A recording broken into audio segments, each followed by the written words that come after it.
ಕ್ಷೇತ್ರದಲ್ಲಿ ಪುತ್ತೂರು ಮಂಜಣ್ಣವ್ರನ್ನ ಸಚಿವ ಸಂಪುಟದಲ್ಲಿ ಸೇರ್ಪಡೆ ಮಾಡಿಕೊಂಡು ಒಳ್ಳೆ ಕಾರ್ಯ ಕೊಡಬೇಕು. ಅದ್ರ ಜೊತೆಗೆ ಜಿಲ್ಲಾ ಉಸ್ತುವಾರಿಯನ್ನು ಕೋಲಾರಿಗೆ ಕೊಡಬೇಕು ಅಂತ ಹೇಳಿಟ್ಟು ಎಲ್ಲ ಹೇಮಗಲ್ ಕುರುಗಲ್ ಪಟ್ಟಣ ಪಂಚಾಯತಿ ಸಂಸ್ಥೆಗಳು ಕಾಂಗ್ರೆಸ್ ಸಂಸ್ಥೆಗಳು ಒತ್ತಾಯ ಮಾಡ್ತಾರೆ. ಈ ಬೇಡಿಕೆಯನ್ನು ಈಡೇರಿಸಬೇಕಂತ ಹೈಕಮಾಂಡಲ್ಲಿ ನಮ್ಮ ಮನವಿ. 3,500 ಕೋಟಿ ತಂದಿದ್ದಾರೆ ನಮ್ಮ ಮಂಜುನಾಥ್ ಅವರು. ಅಭಿವೃದ್ಧಿ ಇನ್ನೂ ಜಾಸ್ತಿ ಮಾಡಬೇಕು ಅಂತ ನಮ್ಮ ಅಭಿಪ್ರಾಯ. ನಮ್ಮ ಸಚಿವ ಸ್ಥಾನ ಒಂದು ಕೊಡಬೇಕು ಅಂತ ನಾವು ಕೇಳ್ತಾ ಇದ್ದೀವಿ. ಅವ್ರು ಕೊಳ್ಳೇಬೇಕು.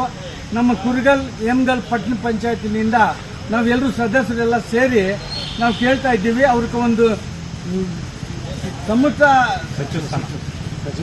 ಸಚಿವ ಸ್ಥಾನ ಕೊಡಬೇಕು ಅಂತ ನಾವು ಎಲ್ರಿಗೂ ಕೇಳ್ಕೊಂಡು ದಯವಿಟ್ಟು ಅವರು ಕೊಳ್ಳೇಬೇಕು. ನಮ್ಮ ಕೋಲಾರ ಅಭಿವೃದ್ಧಿ ಇನ್ನೂ ಆಗಬೇಕು ಅಂತ ನಾವು ಕೇಳ್ಕೊಳ್ತಾ ಇದ್ದೀವಿ. ಅವ್ರಿಗೆ ಸಚಿವ ಸ್ಥಾನ ಕೊಡಬೇಕು ಅಂತ ನಾವು ಕೇಳ್ತೀವಿ. ಒಳ್ಳೆ ಹೆಸರು ತಂದಿದ್ದಾರೆ, ಇನ್ನೂ ಆಗಬೇಕು ಅನ್ನೋದು ಮಾದರಿ ಕೋಲಾರ ಕ್ಷೇತ್ರ ಮಾಡಬೇಕು ಅಂತ ನಾವು ಕೇಳ್ಕೊಳ್ತಾ ಇದ್ದೀವಿ.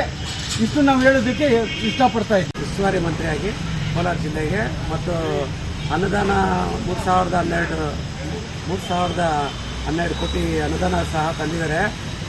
ಇನ್ನೂ ಹೆಚ್ಚು ಅನುದಾನ ತಂದು ಯಶಸ್ವಿಯಾಗಿ ಅಭಿವೃದ್ಧಿಪಡಿಸಲು ಸಚಿವ ಸ್ಥಾನ ನೀಡಬೇಕಾಗಿ ಒತ್ತಾಯ ಮಾಡ್ತಾ ಇದ್ದೀವಿ.